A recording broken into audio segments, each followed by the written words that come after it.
Bismillahirrahmanirrahim. Alhamdulillahirabbil alamin wa bihi nasta'inu ala umuri dunya waddin, amma ba'du.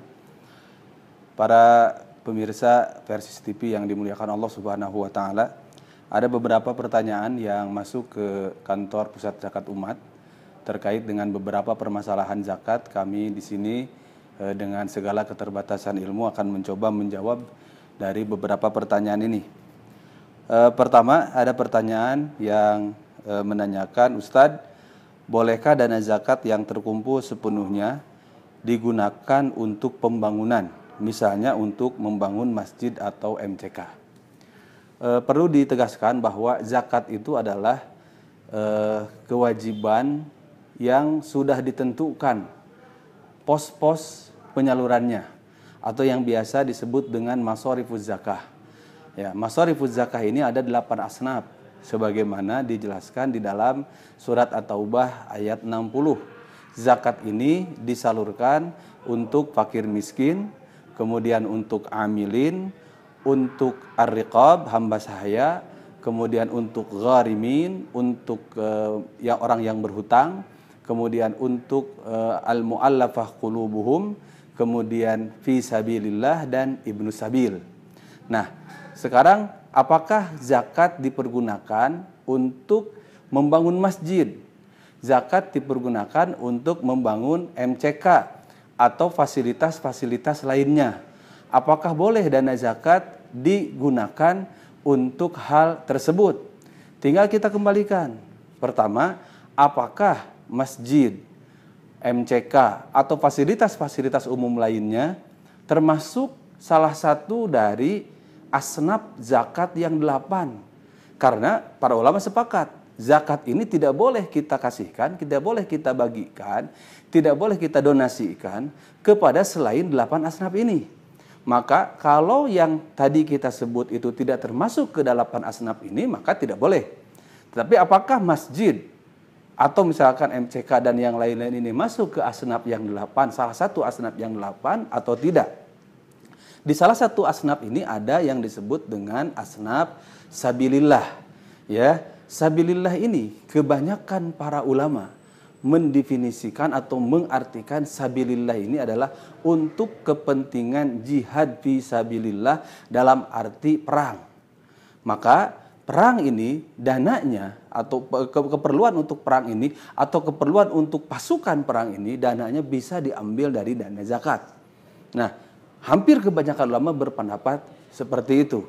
Akan tetapi ada sebagian ulama yang berpendapat bahwa seperti Fakhrul Razi mengatakan, menukil bahwa sebagian para fuqaha tawassa'a, lebih memperluas lagi dalam pengertian sabilillah. Sehingga sabilillah ini bukan untuk perang saja, tetapi sabilillah ini untuk seluruh bentuk ya perjuangan atau seluruh bentuk ketaatan di jalan Allah, seluruh bentuk qurubat ya. Jadi amal-amal yang mendekatkan diri kepada Allah, pembangunan masjid untuk sarana ibadah, kemudian juga pengurusan masjid, sekolah, madrasah dan yang lain-lainnya itu juga masuk sabilillah.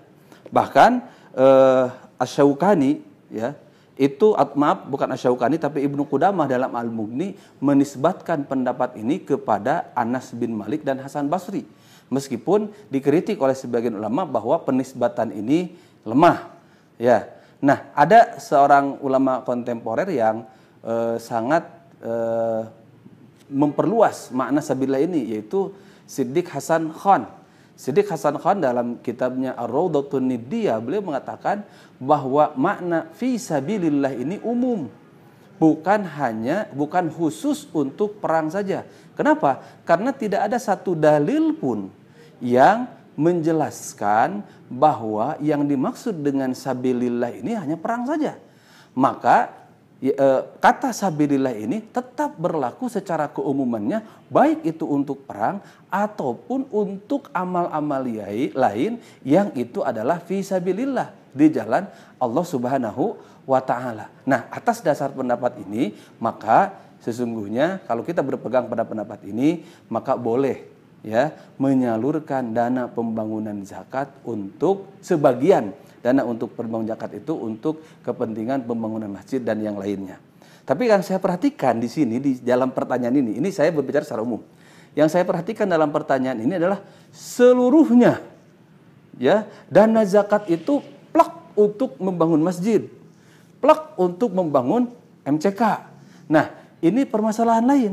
Kenapa? Karena sebelum kita mendistribusikan zakat ini, maka amil itu harus membuat sebuah kajian, harus membuat sebuah penelitian, ya, assessment di mana yang lebih membutuhkan. Jangan sampai gitu ya, jangan sampai zakat itu disalurkan untuk pembangunan masjid atau fasilitas lainnya sementara masih ada fakir miskin yang kelaparan, yang membutuhkan, yang tidak terbantu, masih ada gharimin, masih ada juga ibnu sabil.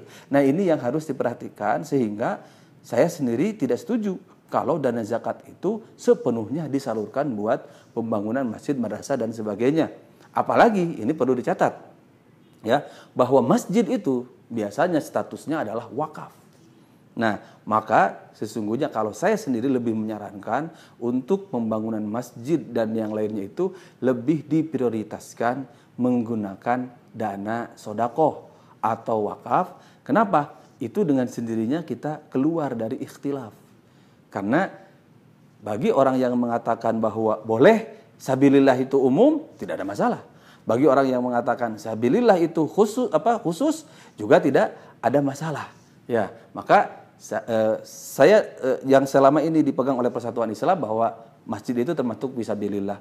Perjuangan di jalan Allah, madrasah dan sebagainya itu termasuk fisabilillah, tetapi tetap kita harus memperhatikan saham itu jangan sampai seluruh zakat itu disalurkan ke sana, dan kami menyarankan untuk pembangunan masjid dan lain sebagainya itu lebih didominasi oleh dana dari sedekah atau bahkan dari wakaf.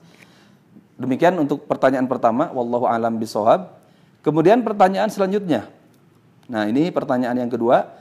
Bolehkah jika dana zakat digunakan untuk menolong orang yang terjerat rentenir atau riba? Nah, ini masih terkait dengan asnaf zakat, masharifuz zakah. Nah, masharifuz zakah ini tadi disebutkan salah satunya adalah al-gharimin. Al-gharimin itu siapa? Al-gharimin itu adalah orang yang terlilit utang. Ya, al-ghurmu itu artinya ad-dain. Sehingga al-gharimin itu adalah al-madinin, orang-orang yang terlilit utang. Utang itu ada dua klasifikasinya. Ya, para ulama mengatakan baik itu oleh Wahbah Zuhaili, baik itu oleh Yusuf Qardawi di dalam fikih zakatnya, Wahbah Zuhaili dalam Al-Fiqhul Islami wa Adillatuhunya, beliau mengatakan bahwa utang itu ada dua klasifikasi. Utang untuk individunya atau utang untuk yang lain. Utang untuk individu itu adalah untuk memenuhi kebutuhannya sehingga dia harus berhutang. Nah, hutang untuk orang lain itu adalah misalkan untuk menyelesaikan sebuah kasus yang menimpa saudaranya, kemudian dia sampai berhutang, maka dia juga termasuk gharim. Untuk hutang yang pertama itu tidak disyaratkan yang menerima nisbah atau bagian dari gharimin itu adalah mereka yang miskin, yaitu tidak punya untuk membayarnya. Kalau punya untuk membayarnya bukan gharim, ya. Tetapi kalau misalkan yang kedua, yang untuk hutang orang lain itu adalah tidak mesti dia itu fakir miskin. Bisa saja dia orang yang memang mempunyai tetapi diberilah dari baitul mal, dari nisbah atau dari nisab zakat, maaf bukan nisab, tetapi dari bagian asnaf zakat gharimin itu diberikan untuk memenuhi atau membayar hutang bekas memaslahatkan atau mengislahkan satu permasalahan.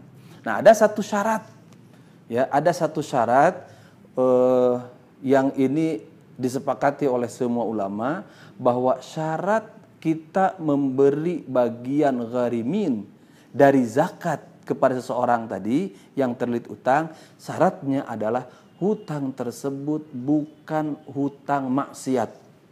Apa yang dimaksud dengan hutang maksiat? Ini dijelaskan diantaranya oleh Al-Mawardi, oleh Asy-Syaukani, ya, bahwa hutangnya itu bukan hutang maksiat. Misalkan hutang untuk perjudian, hutang perzinahan, atau hutang dari bekas dia melaksanakan maksiat, termasuk hutang-hutang dari muamalah ribawiyah. Karena riba sudah jelas dilarang. Nah, maka para ulama mengatakan tidak boleh kita memberikan dana zakat untuk mereka yang berhutang dan hutangnya itu bukan dalam taat kepada Allah. Ya, hutangnya itu dalam sesuatu yang dilarang oleh Allah Subhanahu wa taala, termasuk riba. Kalau riba caranya bisa jadi orang, nah ini mungkin beda. Beda misalkan dia berhutang untuk khamr, berhutang untuk maisir, tapi berhutang dengan cara riba bisa jadi untuk kebutuhannya. Tetapi dia tidak ada jalan lain atau dia tidak mengetahui, dia tidak sadar, dia ambil itu dari mana? Dari rentenir misalkan, dari riba. Nah, sehingga dia terjerat hutang. Boleh tidak dia mendapatkan ya bagian dari zakat. Nah, maka para ulama mengatakan ada satu syarat. Dia bisa dibantu oleh zakat.